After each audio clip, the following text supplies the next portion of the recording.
opaque, a few yards ahead and in the rear, made it impossible to estimate the length of the gallery.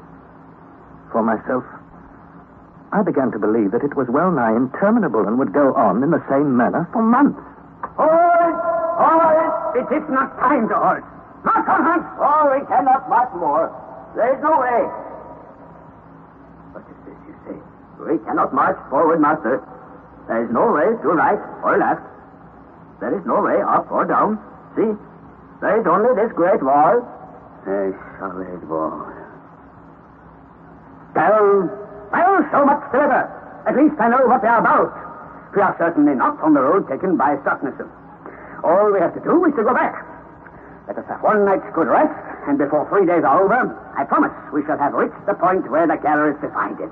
If our strength lasts as long? And why shouldn't our strength last that long? Because this time tomorrow there will not be one drop of water amongst us. It will all be gone. And your courage with it. What could I say? I turned over on my side, and from sheer exhaustion fell into a heavy and troubled sleep. I dreamt of water. Water. And when I awoke, I would have bartered a diamond mine for a glass of pure spring water. In the morning, we started our return journey at a very early hour. There was no time for delay.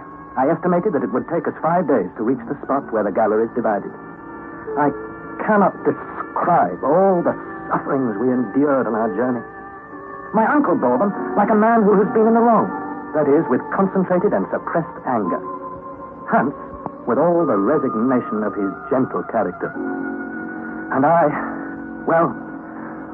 confess I did nothing but complain and despair. As I expected, our water gave out during the first day of the return march. We were reduced to our supply of Schiedam. But this horrible, nay, I will say, this infernal liquor burnt my throat, and I could not even bear the sight of it. I found the temperature stifling. I felt almost paralyzed with fatigue. More than once I thought I was about to fall unconscious to the ground. The worthy Icelander and my uncle did their best to revive and comfort me. I could see, however, that my uncle was battling with his own extreme fatigue and thirst. A time came when I ceased to recollect anything clearly. When all was one awful, hideous, fantastic dream.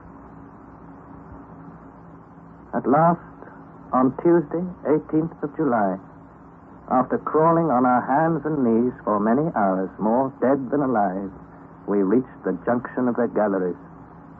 I lay there like a log. Something or somebody told me that it was 10 in the morning. Hans and my uncle, leaning against the wall, tried to nibble at some pieces of biscuit. I fell into a sort of swoon, and presently I felt my uncle lift me tenderly in his arms. Harry. Harry. Oh, my poor boy. I could not speak, but I was moved by his words, being unused to womanly weakness in him. I caught his trembling hands in mine and pressed them, and I saw his eyes were misted with tears. He took the gourd which was slung at his side, and to my bewilderment, he pressed it to my lips. Drink, my boy. Drink. Drink. Had I heard aright? Or was my uncle mad? Almost before I could think, a mouthful of water cooled my parched lips and throat. One mouthful, but I believed it saved my life. My heart was too full to speak, but I thanked my uncle by pressing his hand. Yes, Harry, a mouthful of water. The last. The very last. I have treasured it at the bottom of my gourd. 20 times, 100 times I have resisted the urge to drink it. My dear uncle. I knew that when we reached here you would fall half dead. Indeed you did. That's why I saved this last drop of water for you. Thank you. Thank you, uncle. That's better, eh? It has revived you. Nobly. Uncle, there's no doubt what we must do. Our journey has ended. Let us get back to the surface, to Snæfell. May heaven give us strength, and we may once more see the light of day. Go back. Go back? Yes, and without delay. So, my dear Harry, these few drops of water are not enough to restore your energy and courage. Courage? You're as downcast as ever. Still you give way to despair. But I will not give up, just as we are on the verge of success. Never shall it be said that Professor von Hartwig turned back. Then we must make up our minds to die. No, Harry, my boy. Go. Leave me. I am very far from desiring your death. Leave me, I say, and take Hans with you. I will go on alone. Alone? Yes. I have undertaken this dangerous adventure. I will see it through to the end, or I will never return to the surface of Mother Earth. Go, Harry! I tell you once more, go! My uncle's voice was now harsh and menacing. He had become terribly excited. Meanwhile, our guide looked on with profound calmness and indifference, although he must have known perfectly well what was going on between us. It occurred to me that Hans and I might persuade the professor to turn back. If the worst came to the worst, we would compel him to return to the surface. After a time, I quietly approached Hans. Hans, listen. There is the road back, the road to Sneffels, to life and freedom. We must persuade the professor. The professor says no. But we are wiser than he is, Hans. The professor says no. We do not go back. He is master. The master? He is not the master of our lives. We will drag him with us if we must. Do you hear me? Do you understand what I say? My good Harry, be calm. You will get no satisfaction from my devoted Hans.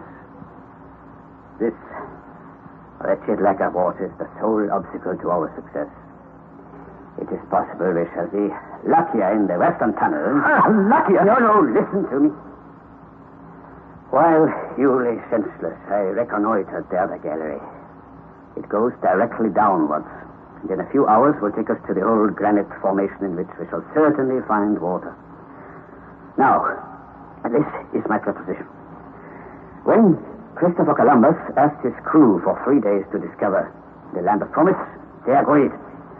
And the new world was discovered. Now I, the Christopher Columbus of this underworld, I ask of you one more day. If after a day I have not found water, I swear I will give up my mighty enterprise and return to the Earth's surface. Very well. If we don't discover water soon, we are doomed. So let's push ahead. It is agreed. Forward, Hans. Forward. We now resumed our journey into the western gallery. On and on and on. Towards 6 o'clock, I realized we were marching through granite. 8 o'clock. Still no sign of water. At last I could go no further, and I fell with a despairing cry. Oh, my poor boy. All is over. The last thing I saw was my uncle's face, distorted with pain and sorrow. When I opened my eyes again, I saw my companions lying motionless in their huge traveling rugs. Were they asleep or dead? I seemed to hear my uncle's last word. All is over. All is over. Presently, I heard a slight noise. Footsteps. I thought I saw Hans leaving us, lamp in hand. I thought, Hans is leaving us. And I cried, Hans! Hans, if you're a man, come back! Silence. During a long, weary hour, I believe I was half mad. Again, footsteps. Closer. Closer. I saw an uncertain light. I saw Hans. Margaret, wake up. Wake up. What is it, Hans? Water! Where? Below, master. Let us go, yeah? In the next hour, we advanced 1,000 yards and descended 2,000 feet. Then I heard a sound, running as it were through the rock, like a distant waterfall. I passed my hand over the wall, hoping to find a trace of moisture. Alas, in vain. Then Hans took up the lamp and moved slowly, pressing his ear to the wall. I saw that he was searching for the spot where the torrent's roar was loudest. Then he picked up a crowbar and attacked the rock.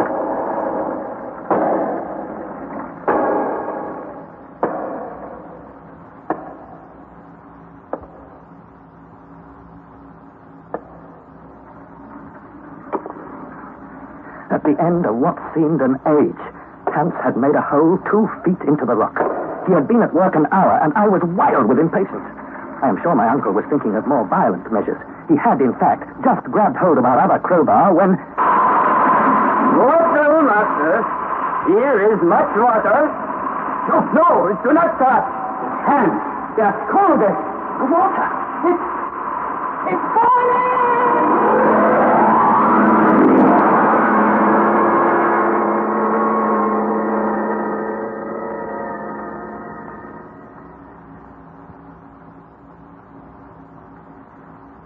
That was part 2 of A Journey to the Center of the Earth, adapted by Howard Jones from a novel by Jules Verne. The cast was as follows. Harry Lawson was played by Bernard Horsfall, Professor von Hartwig by Geoffrey Banks, and Hans Bjelke by John Daglish. It was produced in the north of England by Trevor Hill. Next Thursday at 5:25 in Storytime, you'll be able to hear the 3rd installment of A Journey to the Center of the Earth, and this is called Lost.